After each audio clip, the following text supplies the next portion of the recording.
So this is a homemade fleshing beam, and it's basically a spruce log that's split. So it's pretty simple, and I've had this one for years. It just sits outside and I'm not using it. But this is the first step to prepping any hide for tanning or taxidermy. So other than the fleshing beam, the only thing you really need is a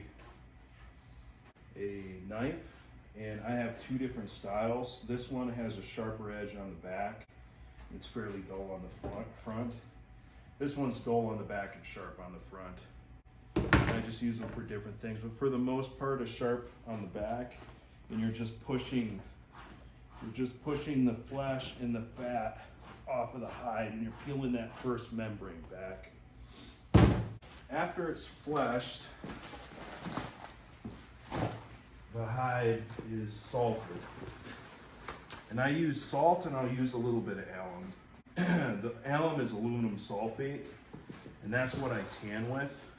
But this one was just laid out on the floor and salted. And once it got to be about the consistency of cardboard, and I just folded it up. So at this point, this is what you would send to the taxidermist if you weren't going to tan it yourself. If you wanted to have this hide tanned with the hair on, this is exactly how it would go.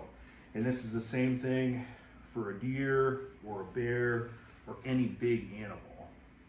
The small stuff, like this fox or those lynx over there,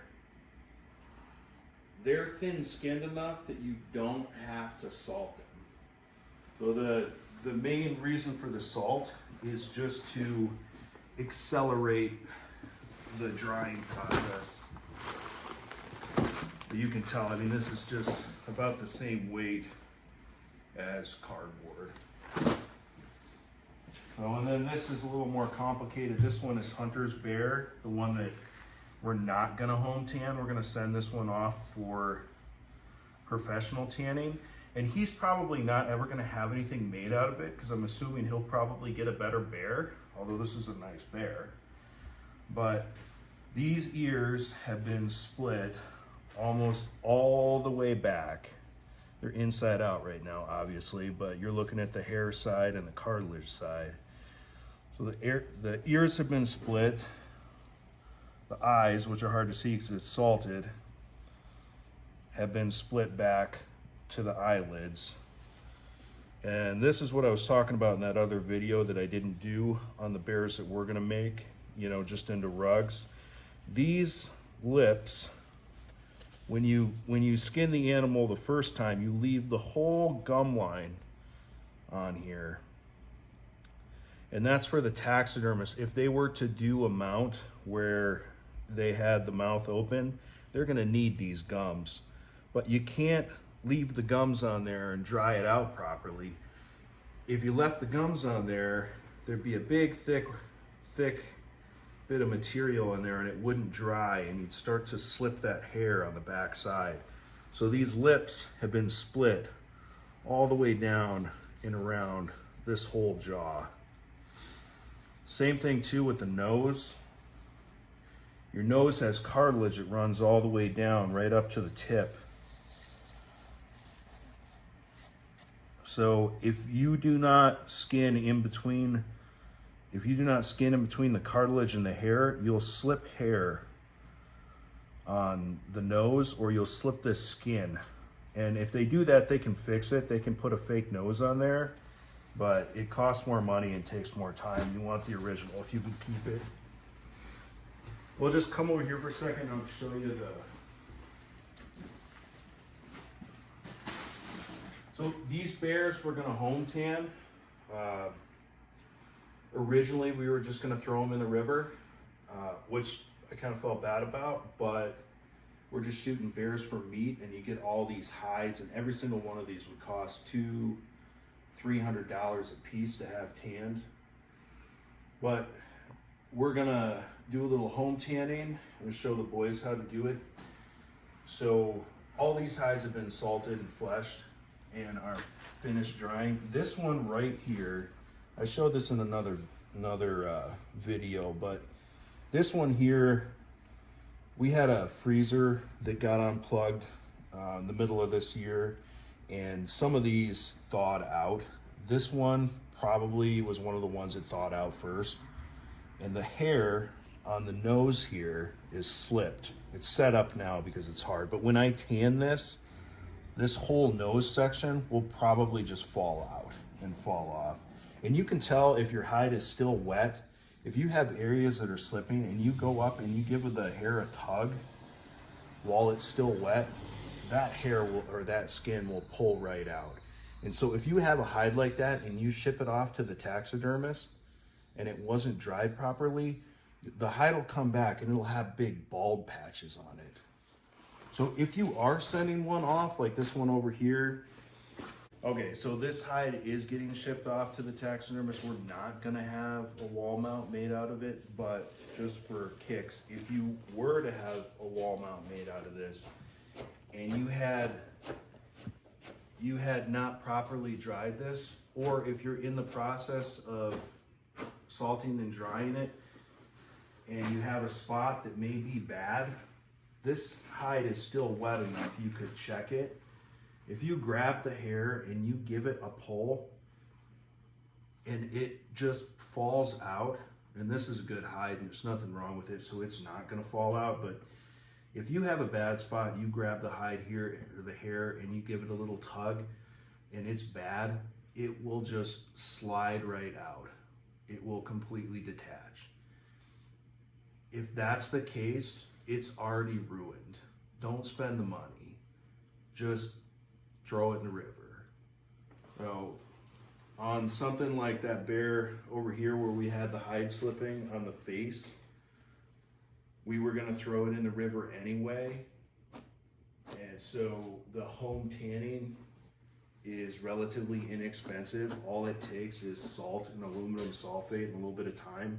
So we're gonna throw that in there and try. I probably will cut the head off right off the get-go because I know that nose isn't gonna be any good. But once again, if you're doing this for, like this one's Hunter's First Bear, we want it to be right.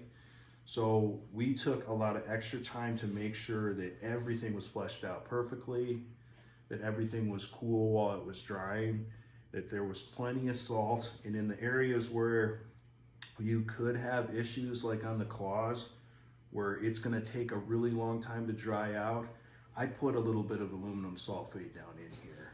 Same thing with the nose and the ears. But once again, don't ship something off if you think, well, if you pull on it and the hair comes out, the tannery's not gonna fix that. It's already done.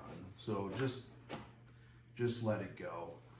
And if it's your first bear or it's a trophy bear and you've never done one of these before, just take it raw to the taxidermist. And a lot of times the taxidermists, they'll charge you to flesh it out, but most of them don't like doing it. It's not a lot of fun. So if you ask, they will almost always let you stay there and flesh. So they can help you work through it.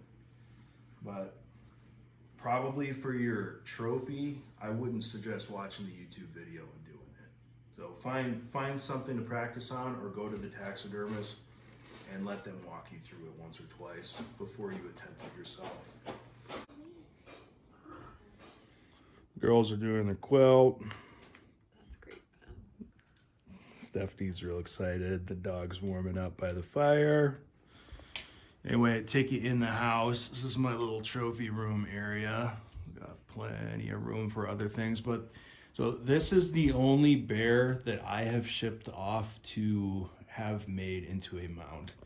And this one we had made not because it's huge, but because we all got it together as a family, and I like the color. But anyway, I think it came out real nice. But one thing I was gonna say, you can really see it on the camera. It's harder to see if you're just standing down here looking, but there's a bald spot right there. And it's just a thin spot, and it's not on any other part of the bear. I'll drop down and get back where you can see it again.